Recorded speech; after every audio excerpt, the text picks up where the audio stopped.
This is the Anova Sous Vide tub, not the insulated one. This is just the regular one. And it's about 70 bucks. They definitely could have saved money on the packaging, I'll tell you that. It is definitely packaged for looking pretty in a store. So right on top they've got the rack. It's nice. You know, I like companies that use this paper stuff over foam. It's a little bit more responsible. And there you have it. Got some examples. All right, here we are, out of the box. You've got your lid, you've got your rack. The rack actually goes on top. I thought that this would be like a bottom rack of some sort, but it's made to go right there on top, and you would clip the bags to it. Pretty smart. This lid is, it's like a Tupperware. It feels like a Tupperware soft lid. However, it doesn't grip like Tupperware in any way. It's heavy, so it's going to sit down on there. There's no fear of it flopping off, but obviously you wouldn't want it to seal because you want to be able to lift it off kind of easily, and you can do that. It's just weighted, and this lip would send the steam, the condensated steam, right down back into the unit or into the tub. Which is pretty smart. I like that. This is very soft pedals here, and the actual container itself is pretty, you know, it's pretty stout. It's not cheap by any means. So we'll put the cover in. We'll put the sous vide holder on. There's a cutout right here for the machine. So you just push that all the way down like that, and I assume center it, which is pretty centered. There we go. Drop the heater down in, and then in the instructions they show you exactly what to do here. You lower it like this, and I was fooling around with it off camera. You cannot stick it in like this. You have to come into it from this angle and then push it in like this, and these pedals will be up. Seems opposite of what I would think. I would think the pedals would be down to divert the liquid down in. And when you pull this off to check your stuff, it does pull off pretty easily. So on, there you go. Of course this is empty, it would be more stable if it was full. And off. Whoops. So that is a problem. This these sides are a little flimsy. And it might be more secure because it would put some outward pressure on it. If there's water in it, you think it might put outward pressure there. I don't know that yet, but you can drop this pretty easily. And every time it drops, it's going to scratch the sides. So if you're particular, like I am, that will be annoying to you. But it is what it is. So be it. Even when you're putting it in like this, you're scratching it. Right here, you can hear it. I've already scratched up the back just from showing you how it works. So design flaw there, in my opinion. But everything else actually looks pretty decent. You know, I'm pretty pleased with the fit and finish. Before I fill it up, let me show you the bottom. Yeah, see, that's going to fall out every time, and that's going to be annoying because you're likely going to be full, and you're going to stick a tong down in there to grab it, depending on how hot your water is. So we'll see how that performs. But let me show you the bottom before I fill it up with water, because we are going to sous vide some duck legs and thighs. But it does have a nice, about 1/4 inch lift. So whatever countertop you put it on. This one that I was using had no lift, so I would always put a towel under it. And I would have to wrap a towel around it here, which was super annoying. So I consider this an upgrade. I think I'm pleased so far. And the capacity is misleading because this one has such a big lid and overhang. This one doesn't.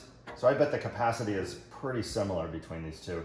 This, of course, is a little bit taller, but this does seem to be a better shape for circulation, that's for sure. Anyway, let's fill it up with water. I'll get my ducks ready, and we'll see how this thing works. Okay, they are ready to go in. So we've got the tomahawk style, just the regular legs and thighs, the broken ones, and then the full body. I'm not sure how that's going to turn out. So let's go ahead and pull off the lid. This recipe is 167 for 8 hours. Down into the bath they go.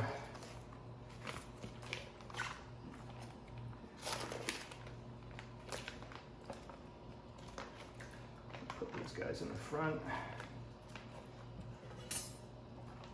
And then we have 4 bags. So 1, 2,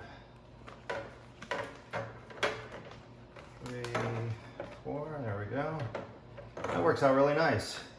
You don't even really need a clip. I'm going to clip them anyway.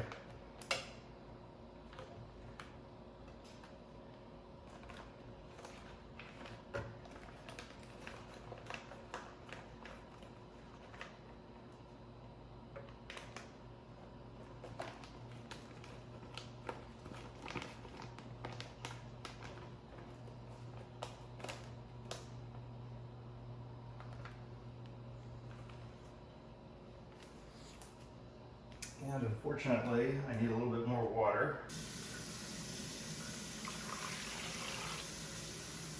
And I already brought my temperature down quite a bit. I recently got this. This is a thermo pen by ThermoWorks. It is a pretty darn cool little tester thing. It will rotate depending on how you have it positioned, and it's supposed to be instant read, and we're reading 159.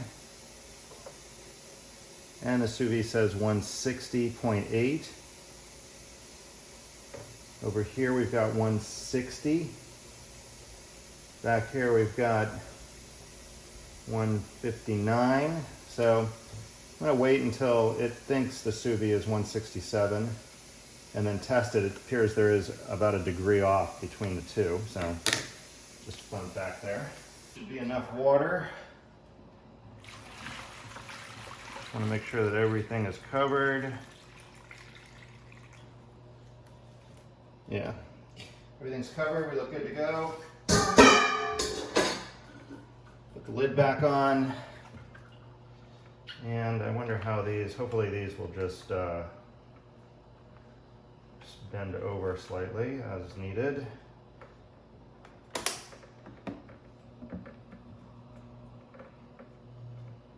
Actually, there's plenty of room for those clips. All right, 8 hours at 167. Stay tuned. All right, let's give this guy a test. So there you go, open her up, 81 degrees. We're gonna stick right down in and cover this. You can see the light, 167. Just out of curiosity, let's see what the other side is. It is 167. Yeah.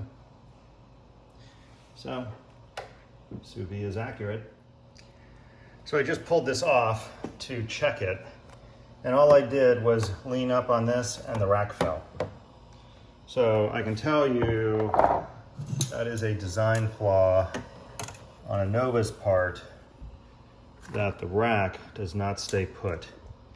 You have to reach in there and put it back. Stupid design.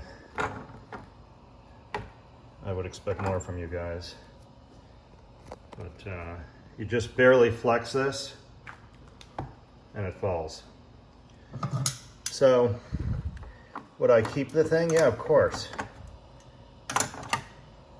But it should be better designed. So, shame on you, Anova.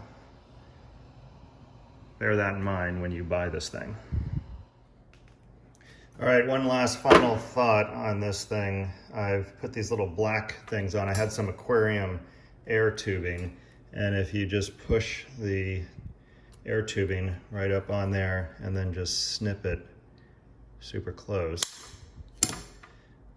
it'll go in there, I think, and number one, not scratch the shit out of the sides of the container, but I think it's going to hold better too. So let's see how it fits in there now.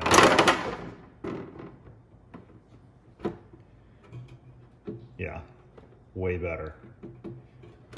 Way better. All right, so that fixes that problem, and I really wish I thought of that before I scratched the sides. You could see, I don't know if you can see right here, it's a scratch right there.